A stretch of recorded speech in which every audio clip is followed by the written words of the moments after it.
Assalamualaikum warahmatullahi wabarakatuh. Salam guru penggerak. Saya Dina Yunita, calon guru penggerak Angkatan 7 Kabupaten Bone. Perkenalkan, Sabta Cita CGP dari kelas 777 Bone beradat. Pada kesempatan kali ini, saya akan menampilkan materi mengenai kesimpulan dan refleksi terhadap pemikiran Ki Hajar Dewantara. Inti pemikiran Ki Hajar Dewantara diantaranya yaitu 1. Tujuan pendidikan adalah menuntun. Bagi Ki Hajar Dewantara, tujuan dari dilakukannya proses pendidikan adalah untuk menuntun segala kekuatan kodrat yang ada pada anak, agar mereka sebagai manusia dan anggota masyarakat dapat mencapai keselamatan dan kebahagiaan yang setinggi-tingginya. 2. Pendidikan yang berpihak pada anak. Pendidikan yang berpihak pada anak merupakan pendidikan yang menitik beratkan anak sebagai prioritas utama yang harus dilayani. Setiap anak memiliki kemerdekaan untuk belajar sesuai dengan keinginan dan kemampuan alamiah yang terbentuk dalam diri anak. 3. Pendidikan menyesuaikan kodrat alam dan kodrat zaman. Menurut Ki Hajar Dewantara, kodrat alam diartikan sebagai lingkungan alam tempat peserta didik berada, baik kultur budaya maupun kondisi alam geografisnya. Kodrat alam berhubungan juga dengan karakter dasar anak. Sedangkan kodrat zaman diartikan perubahan dari waktu ke waktu. Guru harus membekali keterampilan kepada anak didiknya sesuai dengan zamannya agar mereka bisa hidup, berkarya, dan menyesuaikan diri. 4. Sistem Amo Ingarso Sung Tulodo, yang artinya bahwa seorang guru di depan harus mampu menjadi contoh bagi anak didiknya, baik sikap maupun pola pikirnya.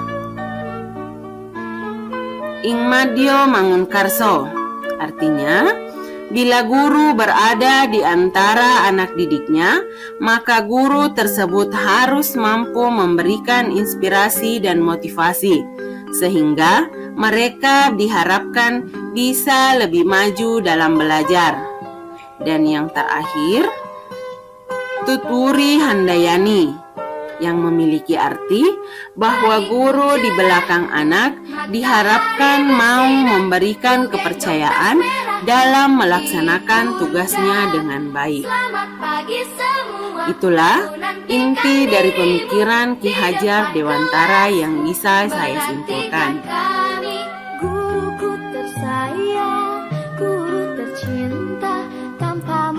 Nah, sebelum mempelajari modul 1.1 mengenai refleksi filosofis nasional Ki Hajar Dewantara, sebagai guru saya meyakini bahwa murid dikatakan telah belajar jika mereka bisa mengerjakan soal evaluasi sesuai dengan kompetensi dasar yang tertera di kurikulum serta nilainya mampu melalui KKM.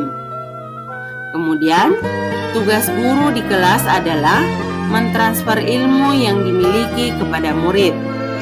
Dan yang terakhir, ada jarak antara guru dan murid supaya guru lebih dihormati pada saat proses belajar mengajar dilaksanakan.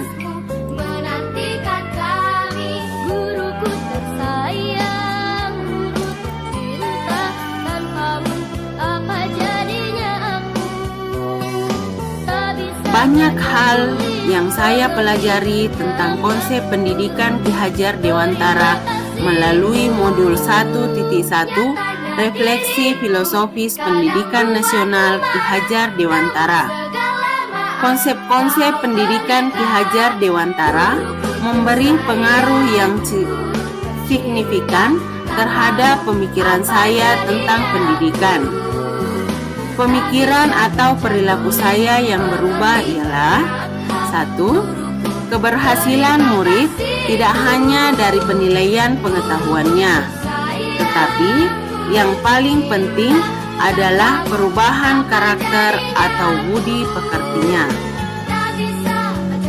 Yang kedua, peran seorang guru sangatlah penting dalam pendidikan, yaitu sebagai orang yang menentukan nasib dari setiap muridnya dalam dunia pendidikan, membentuk karakter dan memberikan bimbingan pola pikir dari setiap anak dengan sistem mengayomi dalam setiap prosesnya. Peran guru adalah sebagai fasilitator dan motivator bagi muridnya, sekaligus sebagai teman bagi mereka. Kemudian, guru harus dengan ikhlas menghamba kepada murid dengan cara memberikan segala kebutuhan hidup belajar murid, memberikan kebebasan bagi murid, dan mementingkan kepentingan anak dari segalanya. Guru harus mampu menjadi teman sekaligus penuntun bagi muridnya, sehingga mereka bisa mencapai apa yang mereka impikan atau mereka cita-citakan.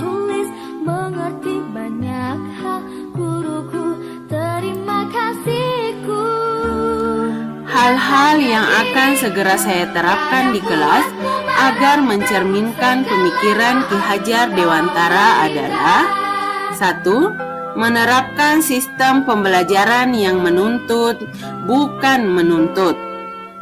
Dalam proses menuntun, saya memberi anak kebebasan, namun selalu memberi tuntunan dan arahan agar anak tidak kehilangan arah dan membahayakan dirinya. 2.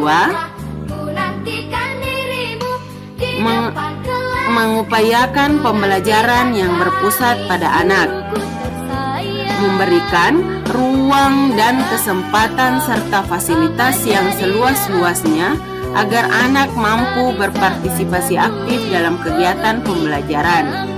Saya sebagai pendidik menempatkan diri saya sebagai fasilitator yang menuntun anak agar ia mampu mencapai tujuan pembelajaran yang diharapkan. Di akhir pembelajaran, penting bagi saya untuk memberikan penguatan terhadap materi-materi konseptual agar anak tidak mengalami miskonsepsi.